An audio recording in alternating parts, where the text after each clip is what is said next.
My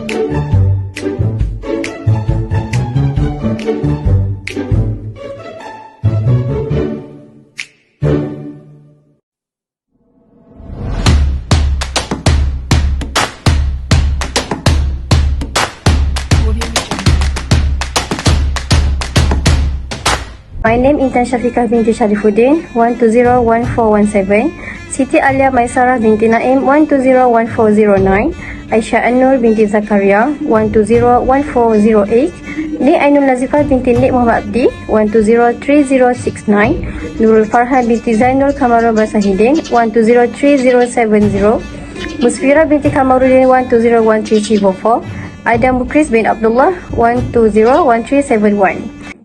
For Task A, we will explain about the scholars in Vietnam and tell a little about the development of Islam there. For Task B, after drawing lots, we got the state of Penang for us to visit the Pondok school there, which is where we choose Pondok Modern Darussalam Pulau Pinang and examine their way of life during their stay at the school. Bismillahirrahmanirrahim. My name is INTAN SYAFIQAH binti SHARIFUDIN. My matric number 1201417. Vietnam is the Southeast Asian nation at its easternmost point on the Indochina Peninsula. It is officially known as the Socialist Republic of Vietnam. Vietnam is lined by Individuals Republic of China toward the north, Laos toward the northwest, Cambodia toward the southwest, and the South China Ocean toward the east. The world's 13th most populous nation. Although Islam has existed in Vietnam since the 14th century, its development is distinct from that of other Southeast Asian nations like Malaysia and Indonesia. This adjoining country with China is overwhelming Buddhist. In Vietnam, there is only a small Muslim community. Most of them reside in district, as is commonly known. Historical background. The Champa. Champa is a federal government comprised of 5 kingdoms, that is Indrapura, Amaravati, Vijaya, Kauthara, and Panduranga. In the 7th centuries, Champa covered the territory of the modern province such as Quang Nam, Binh, TUAN in Vietnam. The diplomatic relation with China, northern Vietnam, western Cambodia, and the southern archipelago emergence the Mahayana Buddhist religion. Continued spreading with Hinduism, Buddhism, and Indian culture after the shift in the orientation of Champa China and India. The vestiges of the Champa kingdom from the southern part, Kauthara and Panduranga, are the only one left after the Li Tang Tong extensive conquest. This is where the Champa kingdom began to accept Malay culture and Islam and improve relation with the Malay states and the archipelago. Islam in Vietnam. The first view, Al-Dimashq, claims that during the Caliphate of Uthman ibn Affan, the first official Muslim representative was dispatched to Vietnam. This was followed by the eras of the Bani Umayyah and the Al-Hajjaj. The second scholar said that the Islamization of Champa was due to the Muslim traders from the Middle East who made San part of a stopover before going to China in the 10th centuries. After that, in the 17th centuries was the peak of Islamization when the people of Champa accept Malay culture because of the relationship between Muslim traders from the Middle East and the king converted to Islam, contributing to the increase of the population who also converted to Islam. Islam in Vietnam nowadays. Muslim in Vietnam can be categorized into 2 groups, which is first the Muslim immigrants who are traders and entrepreneurs in big cities like Ho Chi Minh. The second one, the Cham or the Cham Muslim group, which is the local population and the oldest Muslim community in Vietnam. After Vietnam entered a new era, Muslim also participates in internal political changes, namely like the openness, widespread acceptance of Islam, and externally, namely diplomatic relation with the Islamic centers of Southeast Asia. The increase in the development of Islamic research and education institutes in Ho Chi Minh and the presence of ambassadors from the neighboring countries with a Muslim majorities in Vietnam no longer reflect an anti-God atmosphere. Assalamualaikum warahmatullahi wabarakatuh. My name is Siti Alimasala binti Naim, nama matric 1201409. Next, I will talk about the role and contribution in Vietnam. The first scholar is Tuan Guru Haji ISMAIL FIKRI. His full name is Tuan Guru Haji Ismail Fikri bin Haji Abdullah, and he was born in 1906 in Phung Sai village, Champao, An Giang, Vietnam. He is the third child of six. He received his basic education in his hometown. When he was 12 years old, he migrated to Kota Baru, Kelantan, and then interned to Pondok Kenali in 1918. After 13 years studying at Pondok Kenali, he returned to Vietnam when he was 25 years old in 1931. Among his teachers were Tok Kenali, Tuan Guru Haji Abdullah, and Tuan Guru Haji Abdullah Tahir Bumit Payung. Because of his knowledge, Tuan Guru Haji Ismail Fikri was appointed as the late Mufti, and then around 1915, he was appointed as the second Mufti of Vietnam to replace his predecessor Sheikh Omar Ali. Tuan Guru Haji Ismail Fikri is a preacher and also a religious teacher who has done much to uphold the cause of Islam in Vietnam. He passed away in June 2001 at the age of 95 years old. His grave is located at Niamah Mosque, Chau Dok, An Giang, Vietnam. Osman bin Affan. His real name is Osman bin Affan bin Abu al-Aus. His Majesty is descended from the Umayyah and was born in 576, which is 6 years after the year of the elephant. He was born in Makkah al-Mukarramah and is the third caliph.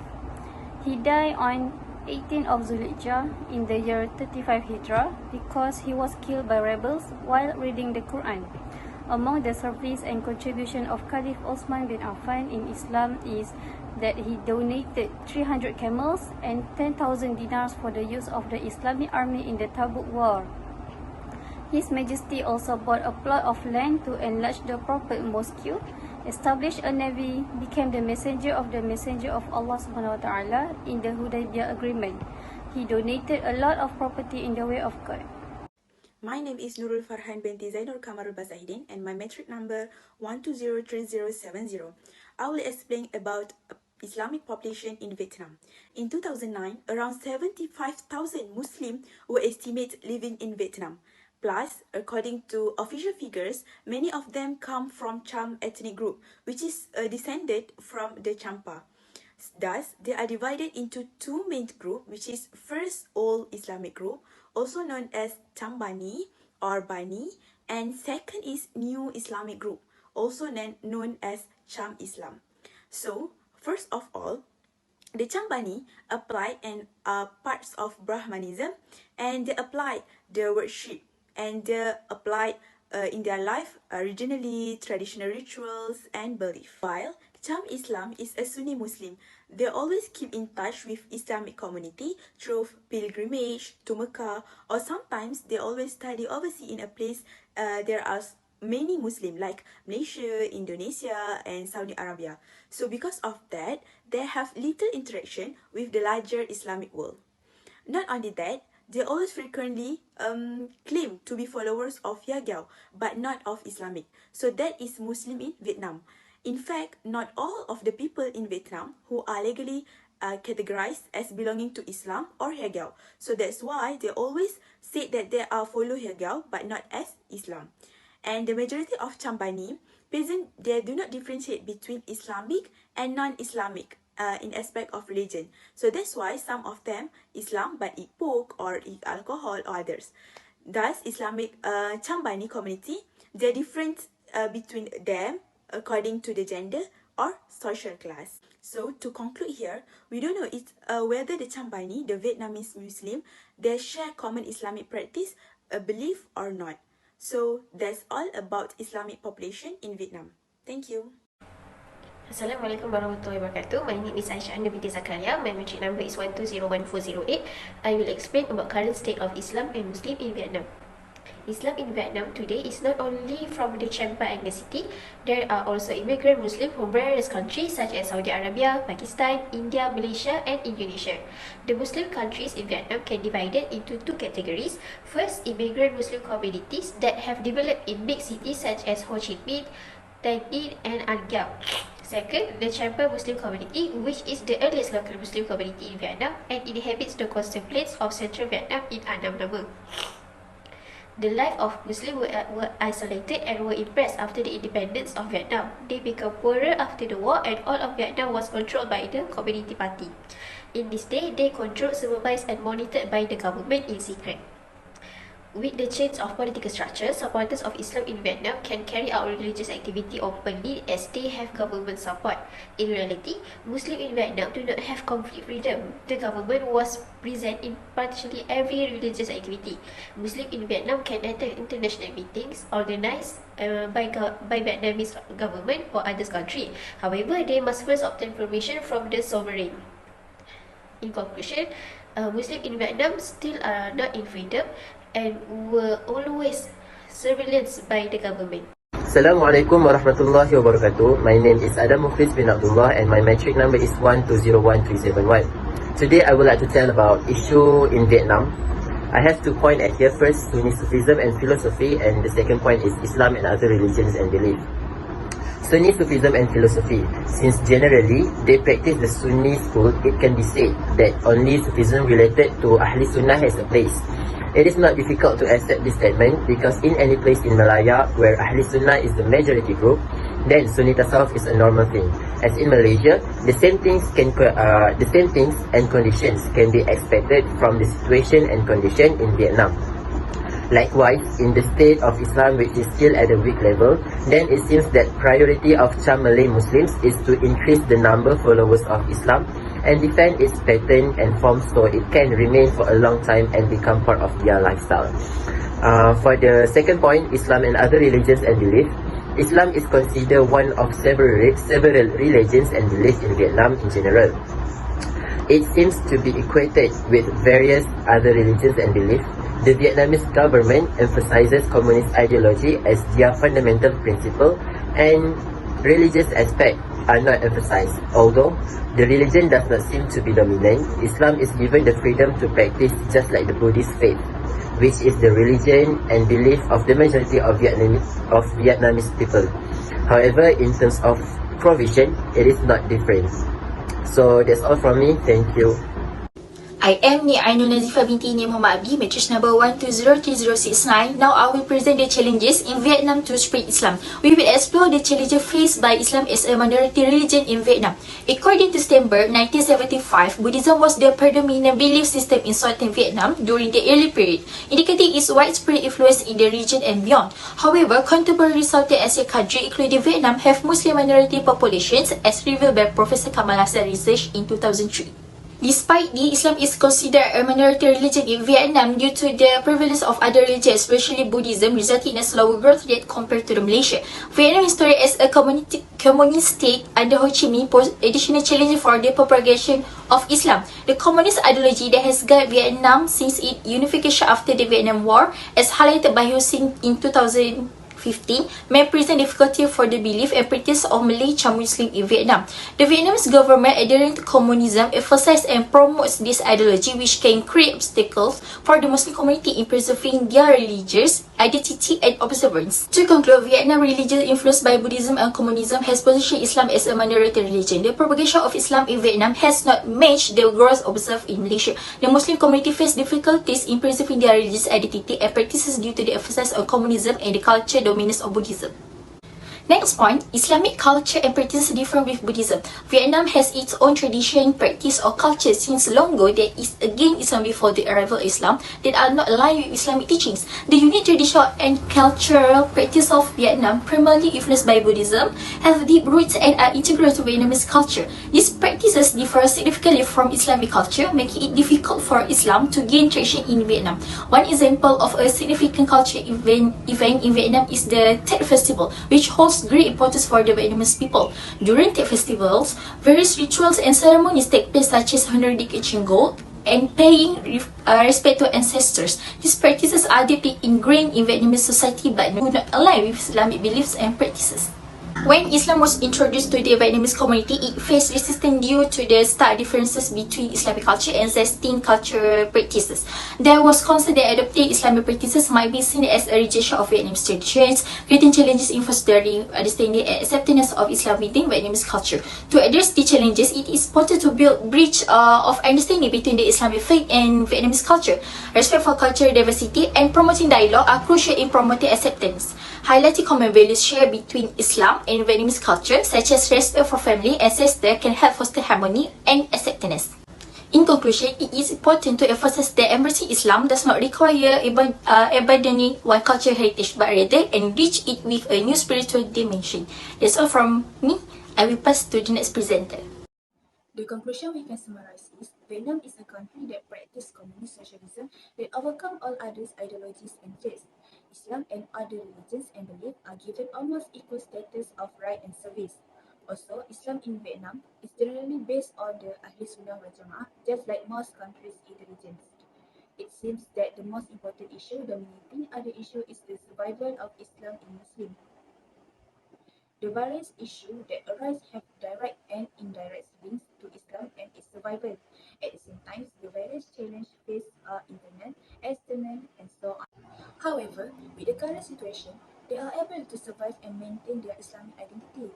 Their survival in the long run will depend a lot on their efforts and endurance in dealing with big issues and challenges with greater strength of thought.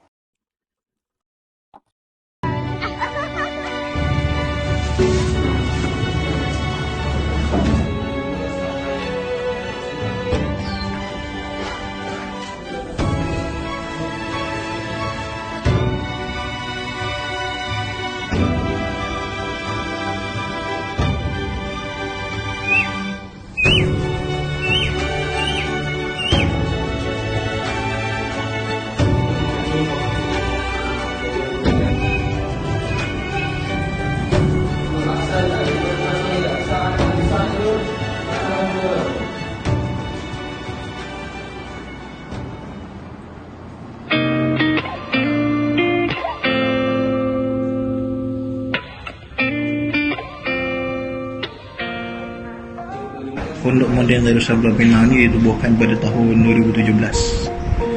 Jadi ini baru masuk tahun ke-6.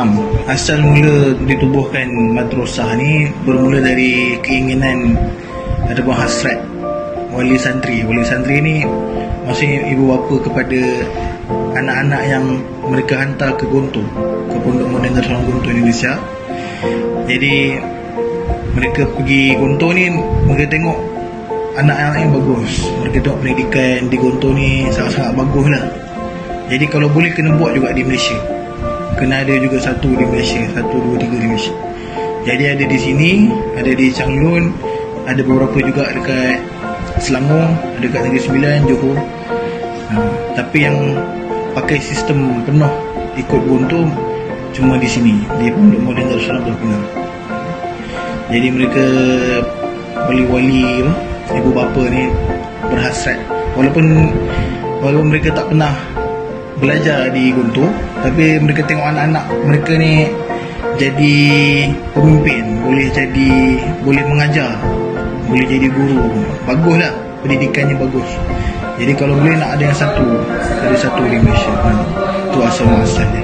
Jadi berkumpullah dalam 10 orang ibu bapa dari pelbagai jenis background lah. Ada yang datuk, ada yang businessman, ada yang cuma petani, ada yang meniaga makan. Tapi mereka kumpulkan dana wakaf, sampailah tertubuhnya Pondok Moden Darussalam Pulau Pinang. Silibus kami gabungkan silibus KSSM, KPM, silibus akademik. Tapi kami ambil subjek teras saja, BM, BI, Sains, Matematik, Sejarah, dengan bahasa Arab, pendidikan syariah, dengan pendidikan Quran Sunnah. Lepas tu itu KSSM. Lepas tu sambung untuk diniah, saya subjek Gontor. Jadi kami pakai buku hadis, kitab-kitab Gontor lah. Ada hadis, mahfuzat, tafsir dan lain-lain. Salah satunya pengalaman perkara yang kita datang.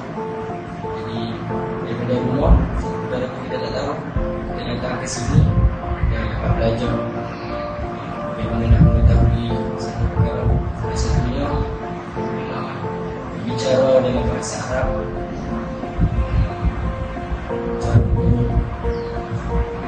berkebun, menjaga kambing dan sebagainya. Di sini bukan sahaja kami belajar, tapi kami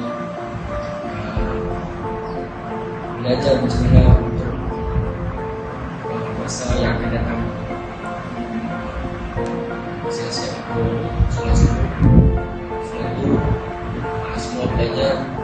dosen untuk membaca Al-Quran selama kali 27. Dan selain itu kami diberi tugas untuk mengajar para para junior untuk belajar kosakata bahasa Arab. Setelah itu kami bersiap-siap untuk masuk kelas belajar seperti biasa. Bila kami dah terbiasa, setiap hari kami berbicara dalam bahasa Arab. Itu dah jadi rutin harian. Apa kenangan manis selama belajar bahasa? Kenangan manis, saya dapat berjuang lah. Saya dapat berjuang bersama dengan kawan-kawan seluruh ni. Masa itu juga dengan mereka berbahasa Arab. Dan pernah saya dengan kawan-kawan saling berlawan atau berlumba dalam bahasa Arab. Kadang-kadang ada periksa berlumba siapa yang Pak Puan. Rancangan saya habis pada Mac 15 ni, saya nak sambung belajar lagi.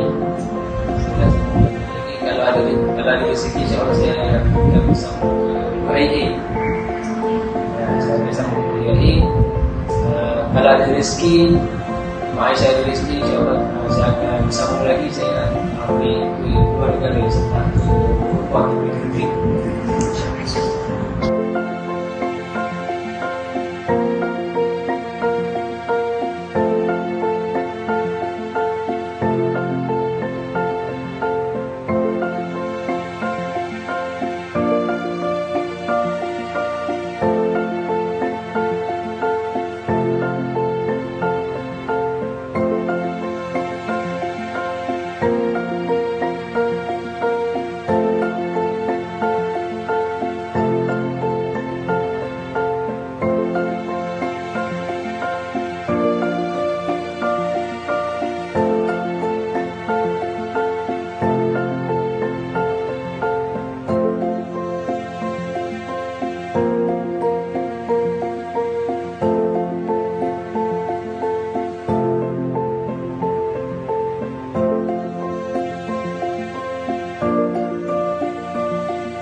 And I'm going to summarize the interview that we had conducted in Pulau Pinang. The history of Pondok Darussalam Pulau Pinang can be categorized into several key points. The first one is the establishment of PMDPP.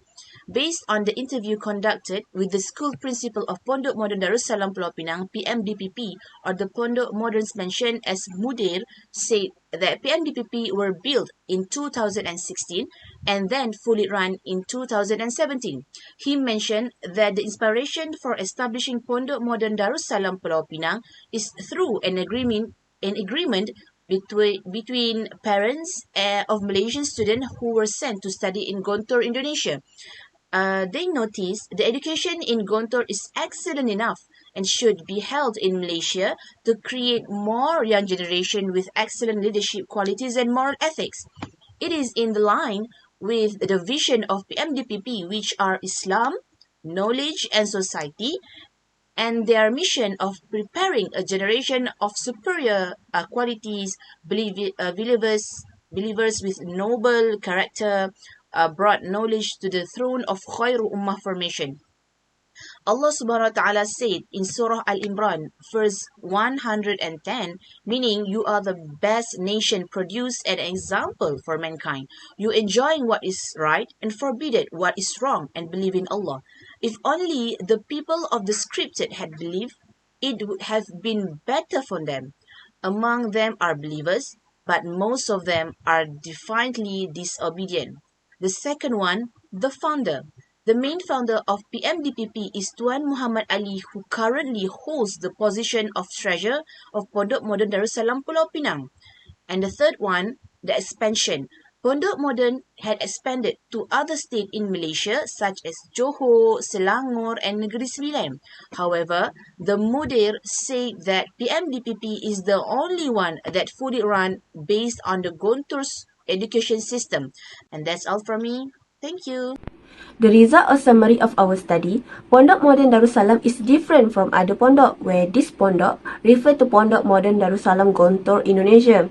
Modern is not only physical, but also from Sasya and Fikrah. In line with the mission of the Pondok Modern Darussalam, which is to provide a generation of superior, qualified, faithful, noble character, knowledgeable towards the formation of the Khairul Ummah, this Pondok Modern Darussalam combine religious, logistic and academic subjects. Learning in this pondok is divided into three, namely Ulum Diniyah, Ulum Arabiyah and Ulum Ammah. The subject for Ulum Diniyah such as Al-Quran, Tafsir, Tajwid, Hadith and others. And for Ulum Arabiyah is such as Insya' Mutala'ah, Tamrin Luqah and Imla. And for the last, for Ulum Ammah is a subject for SPM subject, which is Mathematics, History, English, Science and other subjects. According to Abdullah Shukri Zarkashib, there are three aspects that the pondok is always strong and istiqomah. First, Islamic value and the spirit of education found in the pondok.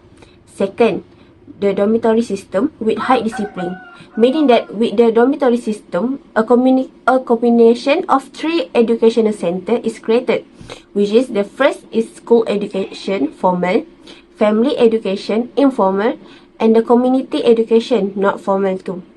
Last but not least, teaching materials that combine religion and natural science. With the combination of these three aspects, the pondok has more value compared to other educational institutions. So, it is not surprising that the pondok become an alternative institution that is able to produce human resource with a holistic personality, which is Al-Insanu Al-Kamilu. As for our summary, we're looking at the establishment of the pondok that has been so long since the past until now. At least, the pondok has positioned itself in several strategic places.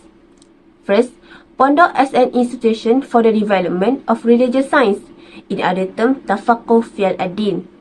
Second, the pondok as a medium of dakwah and also a place for the human resource.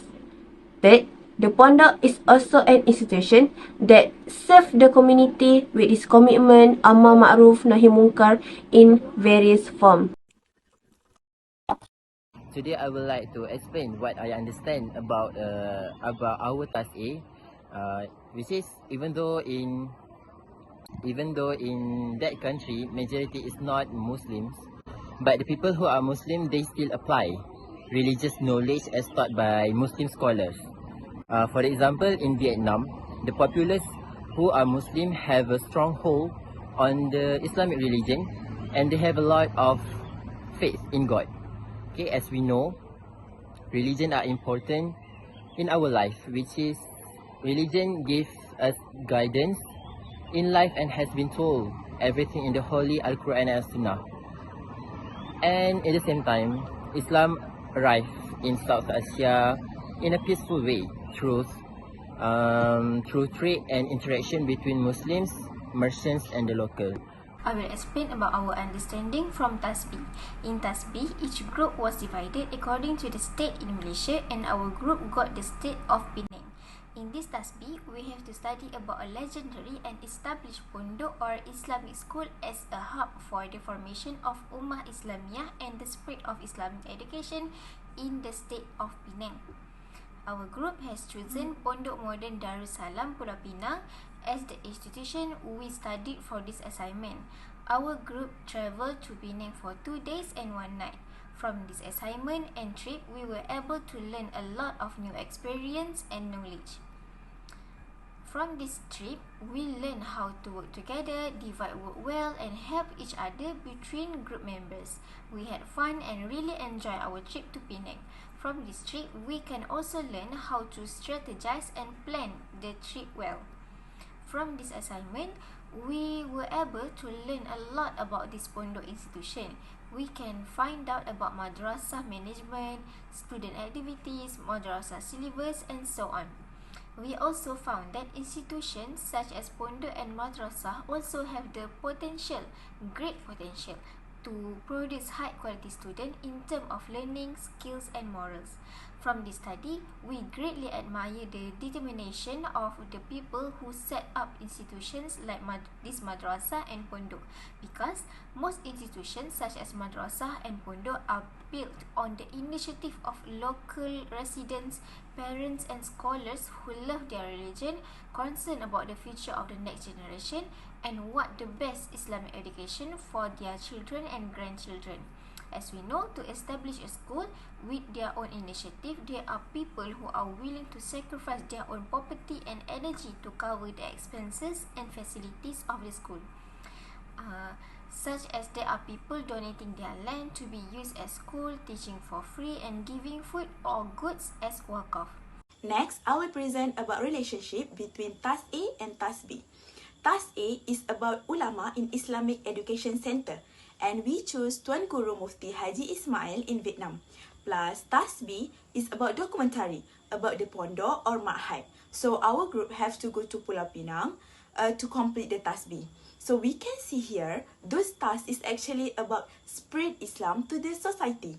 And the difference between both tasks is only places between Malaysia and Vietnam. So we can conclude here that Islam is growing so rapidly. And there are many scholars who are struggling spreading the Islam abroad. And we can see the best platform to spread Islam is through education, which is through schools or ma'had or pondok. So, most of the contribution of the scholar in spreading Islam, some of them produce book, build madrasah or pondok, is actually to ensure that the knowledge of Islam is always continue. This proves that knowledge is very important in spreading the religion of Islam and to build an Islamic of society. So, as a student who study Islam, we need to explore all the sacrifice that made by all scholar and preacher, which is either in our country or other countries. And we also need to make the community aware of the importance of Islamic schools and knowledge. So with these two tasks, A and B, we can know and learn and gain new information about the contribution of some ulama and preacher in those spreading da'wah in Malaysia or abroad. So that's all about relationship between TAS A, TAS B, and development of Islam. Thank you.